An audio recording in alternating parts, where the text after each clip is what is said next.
as we talk about politics, let's stay on this for one more story where new comments from the former vice presidential candidate of the Labour Party, Dati Baba-Ahmed, have sparked controversy on social media after he said that anyone who wants a shot at beating President Tinubu in 2027 will have to have a red eye to do so.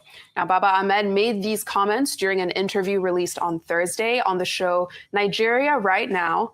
And in this interview, he emphasized that a hands-on, more ferocious approach to the opposition is the opposition's only chance.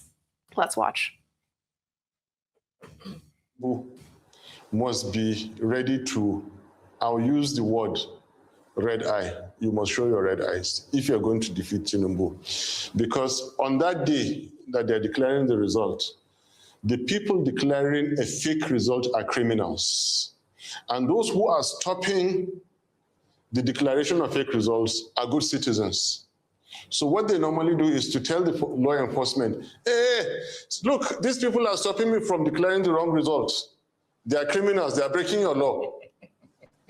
So, and they are the ones breaking the law. The ones breaking the law. Can you see, they are stopping me from committing a crime. Yeah. They are stopping me from, catch them, they are stopping me from rigging this election.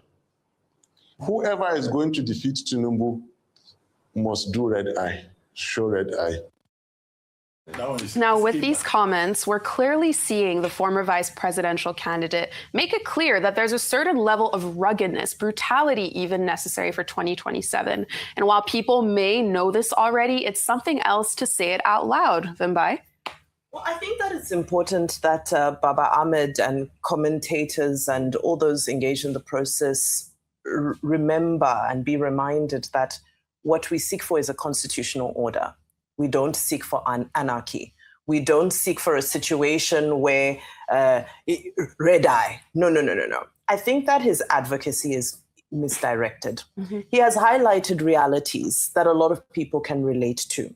But we are still in a process of trying to lobby and push and encourage the National Assembly to push through the electoral reforms. And that's where I would have expected him to direct his energy towards, because anarchy at the end of the day doesn't benefit anybody. Mm-hmm.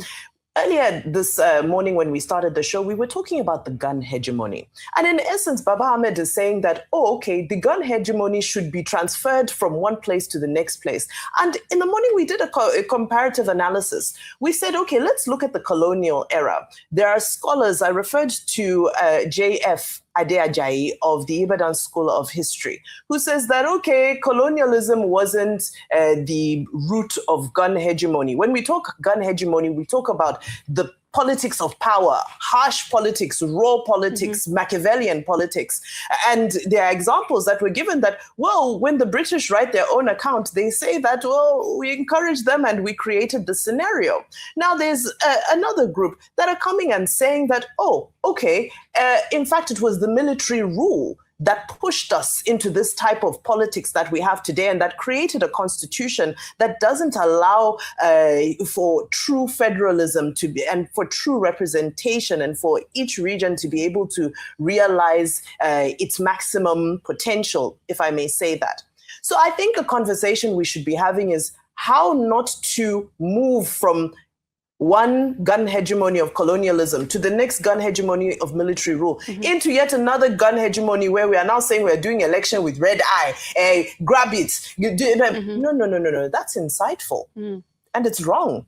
What we want to do is we want to sit down and say, how can we get this thing right in a civilized way, in an orderly way, and in a sustainable way that ensures that citizens' voices are heard and that political class and elite class are not continuously oppressing the masses and having their way when the majority should be having their way at elections. Okay, I want to question the metaphor.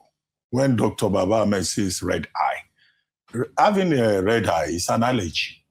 You have glaucoma, you have conjunctivitis, you have Apollo, if you want to use that expression. You can't see clearly.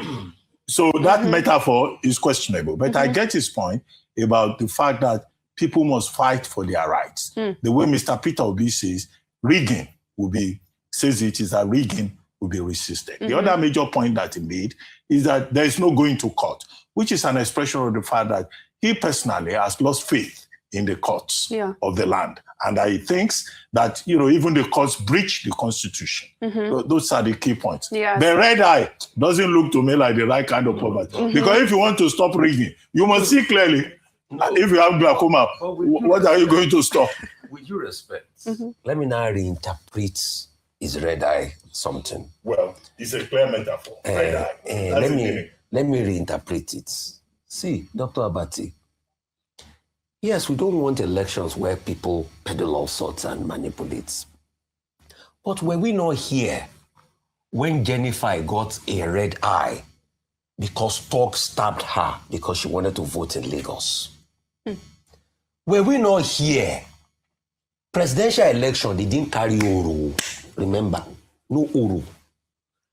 As they lost Lagos in presidential election, governorship election, some days Uru came out. We saw Uru. All of us saw the Uru everywhere to cleanse the land.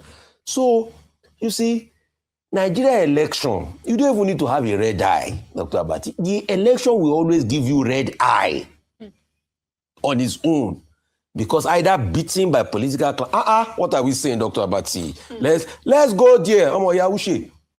Okpe here. Where's Okpe? Okpe is not here. Didn't Okpe get a red eye for going to cover election and he was beaten by some people? Don't we know those people that beat Okpe? Our cameraman here. So what we are just begging is that let us stop red eye in election. Let the people will be done. But in terms of red eye, yakpa yaski, yakpa gan.